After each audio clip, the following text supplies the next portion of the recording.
Bertemu kembali. Fasa 2 dan 3 program imunisasi COVID-19 kebangsaan atau PICK akan menjadikan hospital swasta sebagai pusat pemberian vaksin. Sebelum ini, Menteri Kesihatan Datuk Seri Dr. Adham Baba memaklumkan tindakan itu adalah mengambil kira cadangan pihak swasta yang mahu bersama-sama kerajaan untuk memastikan imuniti kelompok iaitu 80% dapat dicapai. Dan untuk memahami dengan lebih lanjut perkara ini, kita bersama Ketua Pegawai Eksekutif Protect Health Corporation Sedia Berhad, Dr. Anas Alam Fazli. Selamat pagi, Dr. Anas. Selamat pagi, Syazwani. Baik, Dr. Anas, Menteri Kesihatan sebelum ini ada maklumkan berkenaan dengan penglibatan pengamal perubatan swasta dalam PICK bagi fasa 2 dan 3. Kita nak memahami mengapakah terdapat keperluan untuk pemberi vaksin daripada pihak swasta selain untuk mempercepatkan pencapaian imuniti kelompok itu. Oh, Syazwani, terima kasih untuk soalan ini. Pertamanya, saya perkenalkan dahulu Protect Health. Protect Health merupakan sebuah anak syarikat tidak berasaskan keuntungan di bawah Kementerian Kesihatan Malaysia.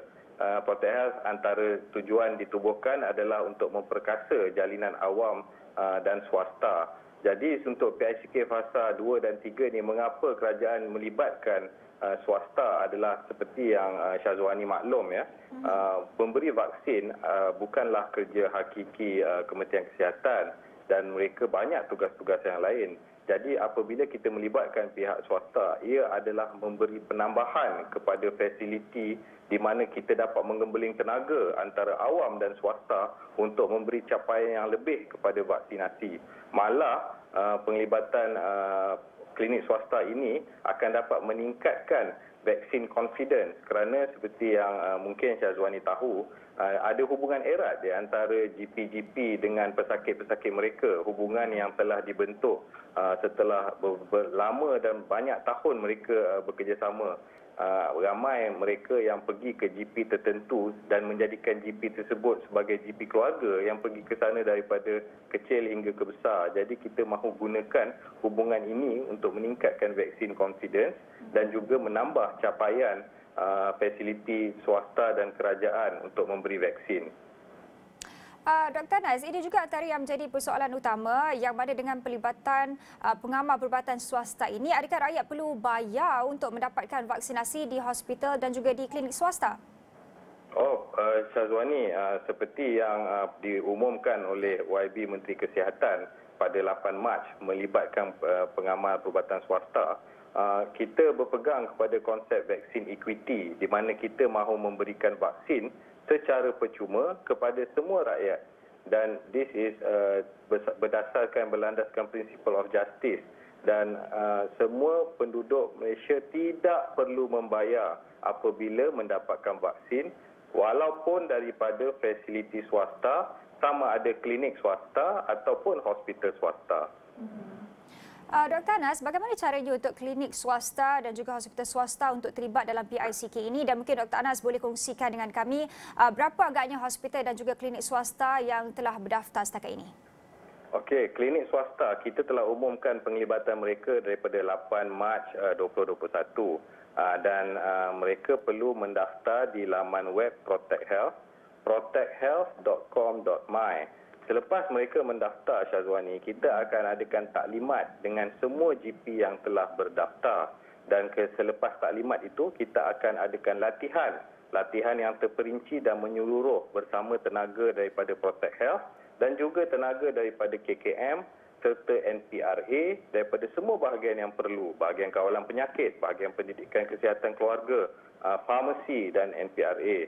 Kemudian selepas mereka adakan latihan menyeluruh, kita akan berikan manual dan mereka GP klinik swasta ini perlu memilih bilangan dos yang boleh mereka lakukan, dan proses ini mengambil masa, dan kita juga akan memberikan mereka letter of appointment. Untuk hospital swasta pula telah dilancarkan Isnin minggu lepas, dan setakat hari ini lebih 2,500 klinik swasta telah berdaftar dengan Protect Health, dan juga 80 hospital swasta telah berdaftar dengan Protect Health. Dan Alhamdulillah, saya ingin kongsi di sini, 2 hari yang lalu kita telah memulakan projek perintis di mana 2 GP di Negeri Sembilan telah memberi vaksinasi kepada 76 penerima vaksin. Alhamdulillah, projek perintis ini berjalan dengan baik dan hari ini ia tetap diteruskan, minggu hadapan juga akan diteruskan lagi di 8 klinik swasta, dan insya-Allah jika tiada halangan 4 Mei nanti kita akan mulakan dengan berkala, di mana beberapa GP terpilih akan mula memberikan vaksin kepada penduduk Malaysia. Dr. Anas, adakah dengan inisiatif ini kita akan dapat melihat imuniti kelompok itu dicapai sebelum sasaran terakhir berakhir, iaitu pada Februari 2022, dan juga mungkin kita tahu bekalan vaksin juga agak terhad, bagaimana ia boleh dicapai sebelum tarikh berakhir ini? Syazwani, seperti yang mungkin Syazwani maklum, sekarang perancangan pemberian vaksin adalah menurut perancangan dan berkadaran dengan supply yang vaksin yang diterima, dan dengan penglibatan pengamal swasta daripada klinik swasta dan hospital swasta juga, kami yakin insya-Allah kelompok ini, herd immunity ini dapat dicapai dalam masa yang telah dirancang dan ditetapkan. Ini adalah satu agenda nasional yang sangat penting, di mana semua pihak, sama ada pihak kerajaan ataupun pihak swasta, perlu mengambil tanggungjawab bersama-sama untuk kita boleh keluar daripada pandemik COVID-19 ini, dan dengan itu seterusnya untuk memulihkan semula ekonomi negara. Dan yang paling penting, Syazwani, semua perlu terlibat dan sama-sama perlu bertanggungjawab supaya kita boleh keluar daripada pandemik COVID-19.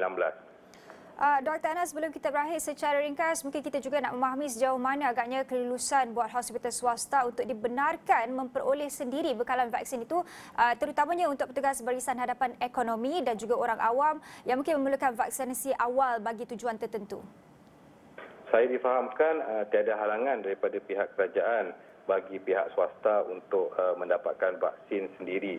Tetapi Syazwani, untuk memastikan clariti, tak ada yang tersalah faham, yang kita selama ini bincang adalah di mana vaksin diberi secara percuma oleh kerajaan kepada fasiliti swasta untuk membantu kerajaan memberikan vaksin kepada penduduk Malaysia.